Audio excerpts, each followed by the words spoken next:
Tristan Thompson and Khloé Kardashian. In the summer of 2016, the sports world and the reality television landscape collided in a way that initially felt like a perfect alignment of stars. On one side was Khloé Kardashian.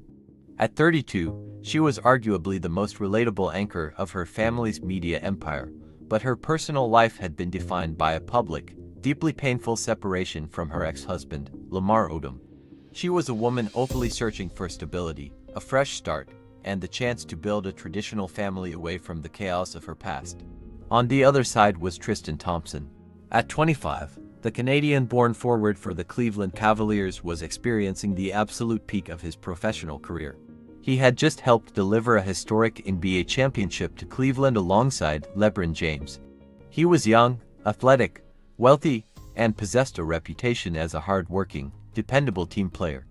When a mutual friend, NBA player Brandon Jennings, set them up on a blind date at a Beverly Hills hotel that August, the chemistry was almost instantaneous. To the public, the match made sense. Khloé found a partner who seemed grounded by the demands of professional sports, someone used to the spotlight but independent of the Hollywood ecosystem. Tristan found himself elevated into a new tier of global celebrity. Within weeks, they were inseparable. Khloé was frequently spotted courtside in Cleveland, swapping the glamour of Los Angeles for Midwestern winter games, buying a home there, and fully immersing herself in Tristan's world. Fans watched this transition with a sense of relief. It felt like the narrative arc of a woman who had survived a storm and finally found her safe harbor. But even in those early, golden months, a complication existed just beneath the surface. When Tristan and Khloé began dating, Tristan's ex-girlfriend, Jordan Craig, was pregnant with his first child. Prince Thompson was born in December 2016, 4 months into Tristan's new relationship with Khloé. While the internet whispered about the timeline, the couple remained unified. Khloé embraced Tristan's role as a father, and the public, eager to see her happy, largely moved past the drama. The relationship grew stronger, culminating in a joint Instagram post in December 2017. Holding her pregnant stomach alongside Tristan, Khloé announced they were expecting their first child together. By early 2018, the couple had decamped to Cleveland to prepare for the birth of their daughter. The nursery was built, the family was flying in, and the media coverage was universally celebratory. Then, within 48 hours of Khloé's due date, the narrative completely fractured. On April 10, 2018, TMZ published video footage of Tristan at a rooftop lounge in Manhattan from the previous weekend, appearing intimate with another woman. Hours later, the Daily Mail released surveillance footage from a Washington, D.C. hookah lounge dating back to October 2017 when Khloé was 3 months pregnant. The timing of the leak was brutal. Khloé went into labor in a Cleveland hospital surrounded by cameras and a family trying to shield her from a global media frenzy. Tristan was present in the delivery room when their daughter was born on April 12. Subsequent reality television footage revealed an atmosphere of intense tension, yet Khloé made the deliberate choice to allow him there, prioritizing her daughter's birth over the unfolding scandal. In the months that followed, she chose forgiveness. The couple stayed together, attempting to rebuild trust in private while facing immense public criticism for her decision to stay. For a time, it seemed the relationship might survive the ultimate test. But that illusion lasted less than a year. In February 2019, rumors began to circulate that Tristan had been seen acting inappropriately at a house party in Los Angeles. The shock was not just that it happened again, but who it happened with. The other woman was Jordyn Woods, the lifelong best friend of Khloé's younger sister, Kylie Jenner.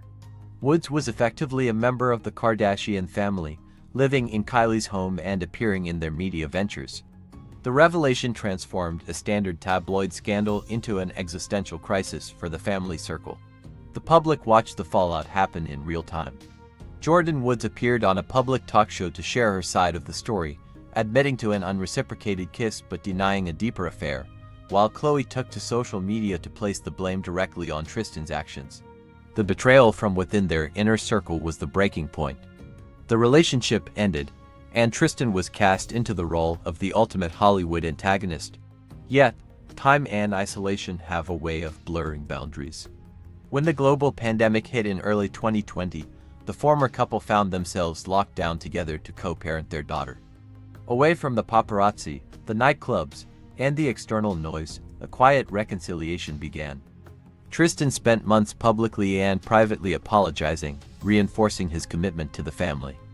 By late 2020, they were secretly back together, and discussions turned toward expanding their family. Because of medical risks associated with a previous pregnancy, they decided to use a surrogate.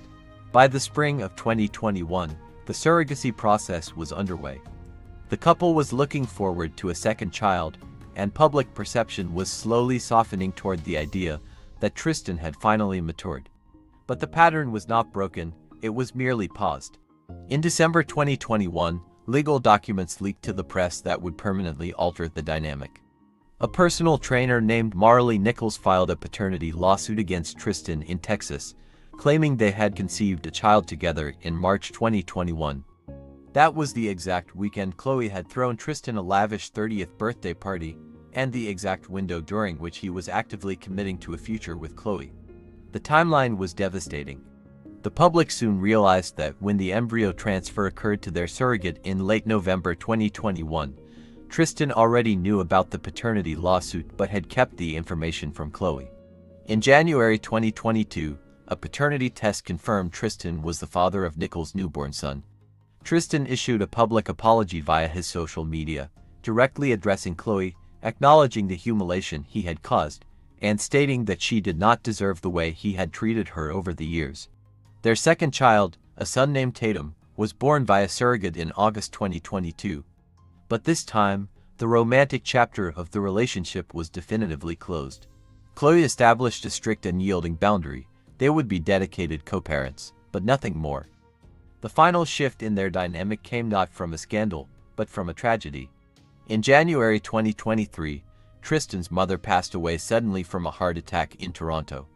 Despite the years of public betrayal, Khloe and her family immediately flew to Canada to support Tristan and his teenage brother, Amari, who required full-time care. When weather damaged Tristan's home later that year, Khloe moved Tristan and his brother into her own house, demonstrating a complex level of familial loyalty that baffled onlookers. Today, the relationship exists as a quiet, transactional partnership focused entirely on their two children. Tristan's career has transitioned into that of a veteran, his public image permanently linked to the scandals that defined his life off the court. Khloe has remained single, her public narrative shifting from a woman unlucky in love to one who didn't let past betrayals dictate her capacity for empathy. Jesse James and Sandra Bullock. In the early 2000s, Hollywood relationships followed a fairly predictable script, but in the winter of 2003, one of the most successful actresses in the world completely broke that mold. Sandra Bullock was universally known as America's sweetheart. She was the relatable, charming star of blockbusters like Speed and Miss Congeniality. Jesse James, on the other hand, was the absolute antithesis of that image. He was a heavily tattooed, towering motorcycle customizer and the host of Discovery Channel hit Monster Garage. He was famous for his rough exterior, grease-stained hands, and a definitive bad boy persona. Their paths crossed simply because Sandra wanted to arrange a Christmas present for her 10-year-old godson, who was a fan of Jesse's show. She arranged a tour of the West Coast Chopper's garage in Long Beach, California. No one expected the Hollywood star and the mechanic to find common ground, but they talked for hours. The connection was immediate, and by the summer of 2004, they were quietly dating. The public was initially baffled by the pairing, viewing them as complete opposites. Yet, as the months rolled on, the skepticism began to fade. In July 2005, they married in a sunset ceremony at a ranch near Santa Barbara. Hundreds of guests watched as the unlikely couple solidified their bond. It quickly became clear that this was not just a fleeting Hollywood romance. Sandra fully immersed herself in Jesse's world, moving to Southern California and becoming a deeply committed stepmother to his 3 children from previous relationships. For the next 5 years, they were a picture of stability. Sandra was regularly spotted at motorcycle rallies, wearing West Coast Choppers gear, while Jesse stood by her side at high-profile movie premieres. During intense, highly publicized custody battles involving Jesse's youngest daughter, Sandra sat in the courtroom every day, offering unwavering support. Fans grew to love them because they seemed genuinely authentic. They proved that the good girl and bad boy trope could actually translate into a supportive, loving partnership. By early 2010, the relationship appeared stronger than ever. Professionally, Sandra was reaching the absolute pinnacle of her career with the massive success of The Blind Side. Throughout that awards season, she used every acceptance speech to publicly honor her husband. At the Golden Globes, she looked at him from the stage and thanked him for always having her back. Weeks later, at the Screen Actors Guild Awards, she noted that her work had only improved because she felt safe and loved at home. Finally, on March 7, 2010, Sandra won the Academy Award for Best Actress. With the Oscar in her hand, she looked directly at a visibly emotional Jesse in the audience, praising him for his sacrifices and support. They left the theater that night as the ultimate power couple. 9 days later, the entire narrative collapsed. The first sign of trouble was subtle but alarming. Sandra canceled her scheduled appearance at the London premiere of The Blind Side, with the studio citing unforeseen personal reasons. In the world of entertainment media, an actress missing the premiere of her Oscar-winning film sparked immediate concern. Speculation ran wild, but the reality was far more devastating than the rumors suggested. The truth arrived via a magazine cover. In Touch Weekly published an interview with a tattoo model named Michelle Bombshell McGee. She claimed that she and Jesse had engaged in an 11-month affair. The detail that caused the most public outcry was the timeline. According to McGee, the relationship had begun while Sandra was away on location filming The Blind Side, the very project that had just brought her the highest honor in cinema. The media frenzy was instantaneous. Paparazzi surrounded the couple's home, and public sympathy swung toward Sandra. Jesse released a public statement apologizing to his wife and children for the pain and embarrassment he had caused them, noting that majority of the allegations were untrue. Shortly after the statement, Jesse checked into a facility in Arizona, stating he needed to deal with personal issues to save his marriage. But the situation rapidly escalated. Within days, 3 more women stepped forward to public outlets, each detailing separate, overlapping relationships with Jesse during his marriage to Sandra. The narrative shifted from a single mistake to a pattern of behavior. Public backlash was severe. West Coast choppers was swarmed by reporters, and corporate sponsorships began to distance themselves from the brand. While the public watched the daily escalation of the scandal, Sandra went completely silent. She vanished from public view, leaving the media to speculate on her whereabouts and her state of mind.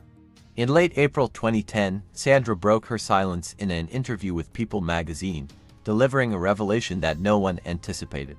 She announced that she had filed for divorce, but that was not the main story. She revealed that she and Jesse had secretly adopted a baby boy named Louis months earlier, in January. They had brought the infant home before the awards season began, choosing to keep the news quiet until after the Oscars. They had intended to share the joyful news together. Instead, Sandra announced that she would be finalizing the adoption as a single parent. The narrative of betrayal was instantly overshadowed by the story of a single mother moving forward alone. The divorce was finalized in June 2010, ending the 5-year marriage with remarkable speed and minimal public legal drama. Sandra quietly relocated to New Orleans, completely stepping away from Hollywood for a period to focus entirely on raising her son. Jesse closed the long-running Long Beach garage and moved his operations to Austin, Texas, seeking a fresh start away from the Southern California media microscope. He wrote a memoir detailing his life and the fallout of the scandal, expressing regret but also frustration with how he was portrayed. In the years that followed, their lives took entirely different paths. Sandra carefully rebuilt her life and career, continuing to star in massive critical and commercial successes like Gravity and Bird Box. She expanded her family, adopting a daughter named Layla. She found long-term partnership with photographer Brian Randall, maintaining a highly private lifestyle until his tragic passing in 2023. Jesse continued his custom fabrication work in Texas, keeping a much lower public profile. His personal life remained tumultuous, marked by a highly publicized engagement to tattoo artist Kat Von D that ended amidst further cheating allegations, followed by 2 subsequent marriages. Kristen Stewart and Robert Pattinson. In the late 2000s, Hollywood witnessed a level of pop culture hysteria that hadn't been seen since the height of Beatlemania. At the center of that were two young actors who never wanted the spotlight to begin with. Before their worlds collided, Kristen Stewart was a quiet, independent 17-year-old alternative actress. She had already earned critical respect for her work in Panic Room and Into the Wild, carving out a path that favored small, character-driven independent cinema. Robert Pattinson was a 21-year-old British actor and musician whose biggest claim to fame was a brief, tragic turn as Cedric Diggory in the fourth Harry Potter film. He was living in London, largely unsure of his future in the industry. Then came a low-budget fantasy film about a high school girl and a 100-year-old vampire. During the casting process for Twilight, director Catherine Hardwicke staged chemistry reads in her own home. When Pattinson flew in from London to audition alongside Stewart, the spark between them was instantaneous and intense. Hardwicke later recalled warning Pattinson to remember that Stewart was still legally a minor at the time. The creative friction and raw attraction between them didn't just win Pattinson the role. It laid the foundation for a real-world romance that would completely dominate the media landscape for the next 4 years. By the time Twilight shattered box office expectations in November 2008, the line between fiction and reality had already begun to blur for millions of fans. The public desperately wanted the cinematic love story of Bella Swan and Edward Cullen to be real. For a long time, the two stars did everything they could to hide it. They dodged questions, slipped out of back exits, and gave deliberately awkward interviews. Yet, the paparazzi constantly caught them together sharing quiet moments in Vancouver, walking through airports, and attending music festivals. When they finally stopped denying their relationship around 2009, the fan response was rapturous. They became collectively known as Robston. They bought a secluded home together in Los Angeles and adopted a dog named Bear. To the public, they weren't just a couple, they were soulmates. By 2012, the Twilight franchise was drawing to a close, with only the final film left to release. The professional demands on both actors were shifting as they looked toward their careers outside the franchise. Robert was stepping into darker roles, while Kristen landed the lead in the movie Snow White and the Huntsman. With separate projects came long periods of geographical separation. Kristen was filming in London under the direction of Rupert Sanders, a 41-year-old British filmmaker making his directorial debut. Sanders was a married father of two. His wife, Liberty Ross, was a well-known model who had actually been cast in the film to play Kristen's on-screen mother. As production progressed, subtle shifts began to surface. During promotional tour, interviews with Stewart and Pattinson carried a tone of exhaustion. The intense pressure to maintain the fairytale image of their relationship, coupled with intense work schedules on opposite sides of the Atlantic, began to take an uncredited toll. Yet, because they had always been guarded and reclusive, the public assumed their distance was just their typical aversion to the cameras. No one realized the foundation was already compromised. The illusion dissolved completely on July 24, 2012. US Weekly magazine released a bombshell cover featuring a series of crystal-clear paparazzi photographs taken in Los Angeles a few days earlier. The images left no room for interpretation or standard public relations denials. They showed 22-year-old Kristen Stewart in a deeply intimate encounter with her director, Rupert Sanders, in a secluded park. The fallout was immediate, chaotic, and unprecedented in its scale. The internet effectively broke. For the global base of Twilight fans, the revelation felt like a personal betrayal. Within 24 hours of the photos going public, Kristen Stewart took an unusual step for a private celebrity. Instead of issuing a carefully worded statement through an attorney, she released a raw, deeply emotional public apology directed squarely at Pattinson. Shortly after, Rupert Sanders issued his own public statement, expressing his devastation over the pain he had caused his wife and young children. The cultural conversation spiraled completely out of control. Public figures who had absolutely nothing to do with young Hollywood felt compelled to weigh in. Donald Trump famously posted a series of tweets on the matter, writing that Robert Pattinson should not take Kristen Stewart back, claiming she had cheated on him like a dog and would do it again. On YouTube, fans uploaded tearful, screaming reaction videos that went viral across the globe. Behind the media circus, the real-world consequences were devastating. Robert Pattinson immediately packed his bags and moved out of the Los Angeles home they shared. Rupert Sanders' wife, Liberty Ross, attempted marriage counseling for a few months but ultimately filed for divorce, later describing the period as the worst experience of her life. Stewart and Pattinson still had a professional obligation hanging over their heads: the global promotional tour for The Twilight in the fall of 2012. In a twist that surprised the industry, the couple quietly reconciled in September 2012. They put on a brave, united front for the final red carpets, standing side by side to deliver the conclusion of the franchise that had made them household names. However, the relationship couldn't survive the weight of the scrutiny and the memory of the betrayal. In May 2013, 4 years after they first stepped out as a couple, they officially split for good. In the years that followed, both actors stepped away from mainstream blockbusters to heal their public images. Robert Pattinson eventually partnered with Suki Waterhouse and welcomed their first child, while Kristen Stewart got engaged to screenwriter Dylan Meyer in 2021 and got married in 2025. Ben Affleck and Jennifer Garner. In the early 2000s, Hollywood's relationship with Ben Affleck was complicated. He was undeniably talented, winning an Oscar at just 25 for co-writing Good Will Hunting. However, his personal life had begun to overshadow his work.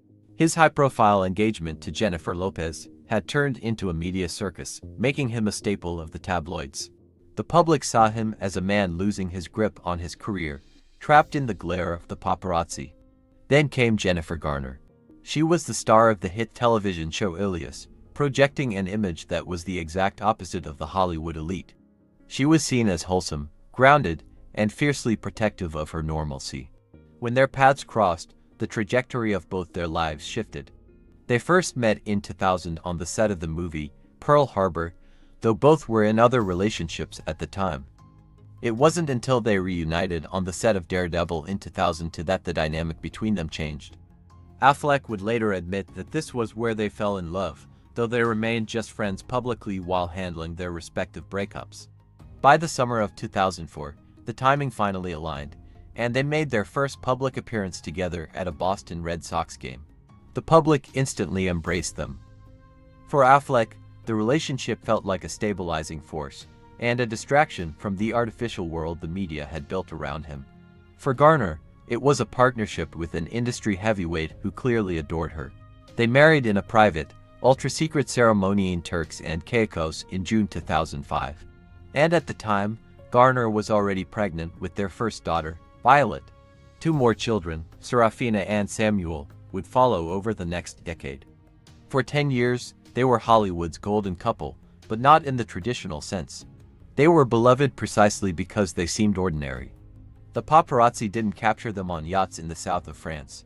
They caught them buying vegetables at local farmers' markets, dropping their kids off at school, and getting coffee in Los Angeles. They presented a unified front, supporting each other through significant career shifts. Garner stepped back from full-time acting to focus on their family, while Affleck mounted one of the greatest career comebacks in cinema history, winning an Oscar in 2012. During his acceptance speech for that award, however, a subtle shift occurred. Affleck thanked his wife, but noted that their marriage was work, adding that it was the best kind of work, but work nonetheless. At the time, the comment was largely dismissed as a standard, honest reflection on long-term relationships. But in hindsight, it was the first public indication that maintaining the illusion of a perfect family was taking a toll. By 2014, the demands of their careers began to pull them apart for extended periods. Affleck took on the high-pressure role of Batman, requiring intense training and long stretches away from home. Concurrently, rumors began to circulate in the industry regarding Affleck's long-standing battles with alcohol addiction and gambling. Observers noted a distinct change in the couple's public appearances. The easy, smiling interactions at the farmer's market were replaced by tense, strained expressions when they realized cameras were nearby. Then the spring of 2015 brought a noticeable shift in their living arrangements. Paparazzi photographed moving trucks outside the family home, which sources initially claimed were for renovations. Then, the wedding rings vanished. Both Affleck and Garner were spotted on separate occasions running errands without their bands. The speculation grew so loud that the couple could no longer ignore it. On June 30, 2015, exactly one day after their 10th wedding anniversary, they issued a joint statement announcing their intention to divorce. They insisted the decision was mutual, stating a shared commitment to co-parenting their children. The public assumed it was simply the quiet end of a decade-long partnership that had run its course.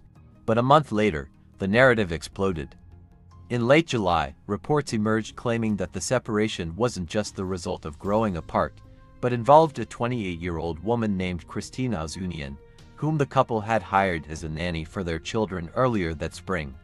Tabloids published photos of Affleck and Ozunian together outside his rental home late at night, showing them laughing and exchanging gifts.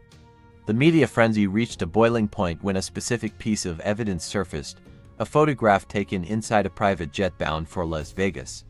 In the image, the nanny was seen smiling, relaxed, and wearing all four of Tom Brady's Super Bowl rings. Rings that belonged to Affleck's close friend who had also been on the flight. The public reaction was immediate and fierce. The image of the wholesome family man was instantly shattered, replaced by a cliché Hollywood scandal. Affleck's representatives issued statements that threatened legal action and calling the allegations of an affair garbage and complete lies. Well, sorting the confirmed facts from the intense media speculation requires looking at the timeline the participants later verified. It is a fact that Ozunian was fired by Jennifer Garner in the early summer of 2015. It is also a fact that Affleck paid for her stay at a high-end Beverly Hills hotel after the story broke, which his team claimed was an attempt to shield her from the paparazzi. The emotional reality of the situation didn't fully come to light until early 2016, when Jennifer Garner broke her silence in an interview with Vanity Fair. She addressed the nanny scandal directly, choosing to clarify the timeline rather than hide behind public relations statements. From her words, it became clear that the public narrative was flawed. Garner revealed that she and Affleck had been separated for months before she ever heard about the nanny. The young woman, Garner stated, had absolutely nothing to do with the decision to end the marriage. However, she didn't minimize the emotional impact, describing the situation as a massive lapse in judgment by Affleck that forced her to have difficult conversations with her children about the nature of public scandal. The aftermath of the revelation was a long, painful process. Unlike many celebrity couples who rushed through mediation to bury the headlines, Affleck and Garner took 3 years to finalize their divorce, officially concluding the legal process in late 2018. During this period, Affleck's struggles with sobriety became increasingly public. The true nature of the couple's enduring bond became apparent during this dark period.